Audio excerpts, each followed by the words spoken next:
NetsBoy, so let's hear what he has to say. His name is NetsBoy, he thinks the world is all over when the Nets just can't play.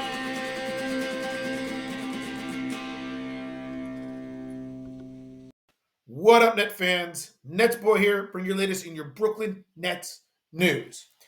All right, so the Nets went 3-3 since the All-Star break in my last NetsBoy episode, and have actually looked pretty good the last couple of games. And they got two critical wins, both against the Hawks back-to-back, and now have put themselves in position to make a run for the 10 seed in the play-in tournament. And that's what this episode's about. It's about whether or not this Nets team can really get to that 10th seed and make a little noise here during the final 22 games or so of this season. Okay, so let's try and look at this situation objectively with the Nets.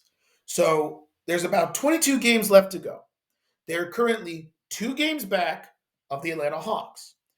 They just beat the Hawks back to back and clinched the season series against the Hawks. So now the Nets do have the tiebreaker. So if they finish with the same record, the Nets would be above the Hawks. So that's very good. Also, as we know, Trae Young is going to miss at least another 3 to 4 weeks after having surgery on his finger and may not be back until really April. So the Hawks aren't going to have their best player for the next, 12 to 15 games. And by the time he comes back, it might be too late. So all these things are kind of working in the Nets' favor. Also, they look like they're kind of figuring out their new identity under Kevin Ollie. And we saw that in the back-to-back wins with the Hawks mostly, how the defense looked like it's clicking, how players are moving the ball, how they're trying to take care of the ball. So all these things are going in the Nets' favor. And it's going to make these final stretch of games very interesting for the Nets. Also, on paper, they have I don't want to say an easy schedule, because when you're not a good team like the Nets are, because they're not a good team, let's be honest. They're an okay team right now at best. There's no such thing as easy games or guaranteed wins, but the stretch of games they have are winnable. Let's put it that way. They have a lot of winnable games coming up because they got opponents like the Grizzlies, like the Hornets, like the Spurs, like the 76ers without Joel Embiid. These are all winnable games that this Nets team could build upon if they continue to play the way they played these last couple of games. So all these things are going in the Nets' favor. Yet,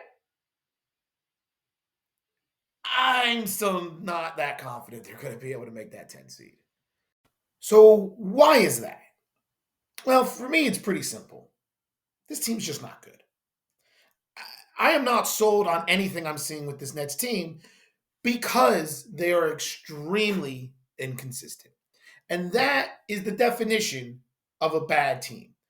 A team that at times looks really, really good and looks like that they can really put together some really good stretches of basketball, and then the next moment completely implode and just look like a complete disaster. That's a bad team. Consistency is what really separates the good from the bad in the NBA.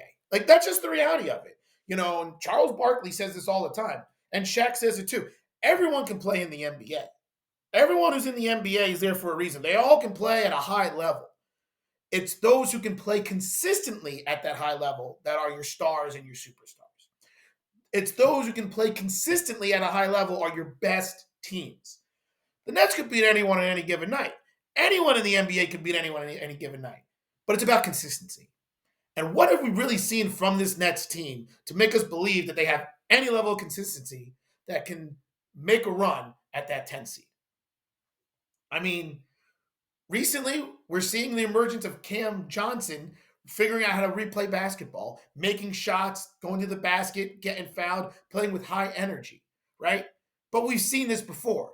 That guy gets hurt very frequently. And it seems like every time Cam Johnson gets hurt, it takes him 10 to 15 games to figure out how to play basketball again. I don't think it's a coincidence that he's kind of figuring it out now because he came back from an injury right before the All-Star break. He's got his feet under him. And now, coming out of the All-Star break, he's refreshed, he's energized, and he's looking good. But he's one ankle roll away from being a piece of crap again, right? Cam Thomas, he's currently missing time because of an ankle and foot injury. We don't know how long he's going to be out for. He's been playing pretty good basketball prior to his injury. I've been very pleased with him. We all know I'm a big Cam Thomas, I don't want to say hater, but I'm very, I'm rough on the guy. I'm very critical of him. I was been very pleased with what I see from Cam Thomas lately. He's not forcing shots. He's moving the ball. He's, averaging I think like 4 assists a game since before the injury after the All-Star break. He's looking more comfortable. But now he's out for extended time, and that seems to be what happens with him as well. He seems to get going, play good basketball, then he gets hurt, right? And don't get me started about Ben the Useless Simmons. I mean, what is the deal with this guy? Here he is. He's healthy again. He's ready to contribute, and immediately left leg soreness. Misses 3 straight games. They've got to get rid of this guy over the offseason. I don't care if you got to attach 2 draft picks to get this guy off the team and trade for some teams like, hey, whatever team, like to the Spurs. Hey, we'll trade you Ben Simmons and 2 first-round draft picks. Give us a bucket of basketballs or something, or give us some Gatorade. Just do something to get this guy off the team because I am not dealing with it anymore. I mean, I don't care how good he can play and he looks when he's out there playing. He doesn't play. So who the hell cares? I mean, it's the most frustrating thing in the world. And I don't know. I could spend like 30 minutes going off about it. I don't know what Sean Marks and the Nets are going to do, but they got to do something. They cannot go into next season with plans of having Ben Simmons be a contributor to this team. And apparently that was some of the tension that was happening behind the scenes when Jacques Vaughn was the coach. Jacques Vaughn would come up with all these schemes and plays and everything, anticipating Ben Simmons to be playing and kind of focus around Ben Simmons' skill set. And a lot of the players on the Nets were like, this guy doesn't play. We can't plan like he's going to play because he doesn't play. So that's just the reality of it. And so no confidence in Ben Simmons playing. We don't know how long Cam Thomas is going to be out. Cam Johnson, though it looks good right now, inconsistency runs in his blood, whether it's from an injury or just a game that he's going to suck. Mikal Bridges has looked really good of late, but we've seen games where he just completely disappears. So the Nets' de facto best player has moments where he's completely useless, right? We've seen Claxton have moments, but he still can get into foul trouble and can sometimes try to do too much. So there's just no reason to believe that this team can string consecutive good games together long enough to really make a run at that 10 seed. I just don't buy it. And I just think about like Lonnie Walker, another player who's hot and cold, right? Sometimes he looks like he can't be guarded, and then other times he looks like he can't throw the ball in the ocean. It's all of these things that make me just doubt this team. And despite all those things going in the Nets' favor, like I said, I'm just not sold. That doesn't mean that I don't think they have a chance to make the play-in. It doesn't mean that I'm not obviously going to be rooting for them. I obviously will be. I just wouldn't be surprised if this Nets team does not play the way that people hope or think they could play, and they do end up not catching the Hawks and end up missing the play-in.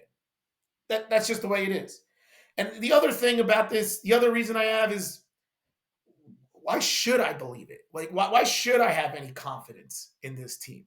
Like they've given you no reason, not just this year, but in years prior. This Nets team has given you, this Nets organization, this Nets existence has never given Nets fans any reason to ever have any faith or believe that things are going to go well. I touch upon it all the time.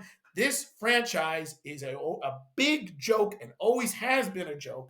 And until proven otherwise, will always be a joke. So if they're a joke, why would I have any faith that they're somehow going to magically figure this out and make the play in and then make a magical playoff run and win 2 games in the play in to make the A seed and go on this miracle? No, not buying it. But maybe I'll be wrong. Heck, I hope I'm wrong, obviously. For multiple reasons, I hope I'm wrong. But why should I have any faith? Now, before we wrap up this episode, let me just say what the Nets really need to do or how they need to play to get into the play-in. I think it's really simple. They got to continue to play the way they played against the Hawks. They got to play really good, tight defense. They got to continue to move the basketball.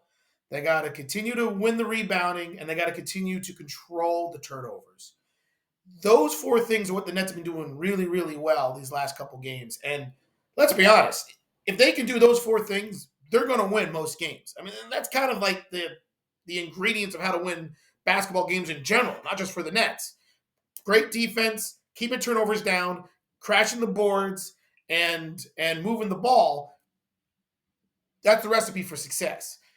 So if the Nets can continue to do that, and they can get relatively healthy, Cam Thomas can come back sooner rather than later. Cam Johnson or Mikal Bridges or Claxton or Dennis Schroeder do not get hurt. And Dennis Schroeder, by the way, he's, to me, the X factor with this Nets team constantly. Like, he's the straw that stirs the drink. Like, he needs to play at a high level. And when he does, this Nets team is significantly better. You cannot bank on Ben the Useless Simmons to do anything or exist. And Dennis Smith Jr., he's not a real traditional point guard, right? He's more of just like an energy defensive guy. So Dennis Schroeder is really the key to this Nets team. And, I touched upon this loosely before when the Nets had Spencer Dinwiddie. I said, Dinwiddie's the X factor because he's the only true point guard on the team because, well, Ben Simmons doesn't play. Ben Simmons is the other point guard, but he doesn't play. So it's the same thing now. It's Dennis Schroeder. He's key, and he's been playing at a good level. If he can continue to push the tempo, not turn the ball over, make the right play, and continue to knock down shots, which has been very impressive on his part, the Nets will be in good shape. So if all those things happen, they can absolutely make a run for that 10 seed. And once they get to the 10 seed and they get in the play-in, anything can happen. I'm not saying that they're going to win both the games they would have to get into the playoffs, but at least it gives them a chance. So that's what they need to do. Get healthy, do all those things, play the way they've been playing, and maybe they can pass the Hawks and shock this here Nets fan. So there you have it. So that's what the Nets need to do. I will say this. I'm thinking the Nets need to get to about 35 wins to get to the 10 seed. That is going 11-11 the remaining 22 games. So that is playing 500 basketball the final stretch of games. If they do that and they get to 35 wins, I think they will be right there with the Hawks, and I think they could get in to the play-in and the 10 seed. That's my opinion. That's my theory, and I think that's very doable. If you look at the next couple stretches of games for the Nets, and we touched upon this earlier, they have a easy, or in my case, a winnable game schedule coming up. Some games they can win. They got the Grizzlies coming up, very winnable game. The 76ers, though it's a back-to-back, without Joel Embiid, that's a winnable game.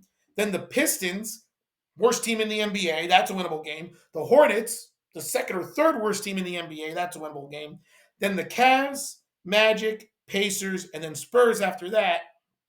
I mean, the Cavs are a legit team. They're very good. Magic, Pacers, that's going to be a rough stretch. But the Spurs, Spurs are one of the worst teams in the league as well. So you look at that stretch of games, those 8 games, there's 5 winnable games there in that 8-game stretch. So if they can do that, if they can go 5-3 these next 8 games, they're going to be almost halfway to that 35 win mark that I said. They only need to win 6 more games, and they got some other favorable matchups down the stretch of the season. So this is kind of a very pivotal stretch of games for this Nets team. So we'll see what happens. It's right there for her. It really is. It's just a matter if the Nets can figure it out and grasp it. So there you have it. Let me know what you guys think about everything. If you agree with me of what this Nets team needs to do to get to that 10 seed. If you agree with me that despite it being laid out in front of them for them, that you're still very skeptical because they're the freaking Nets. And just let me know if you agree with anything or what you think about anything regarding this Nets team. Until the next Nets boy, keep your eyes open for it. And until then, this is Nets boy saying, come on, Nets. Keep it together. Let's go for that 10 seed. And signing off.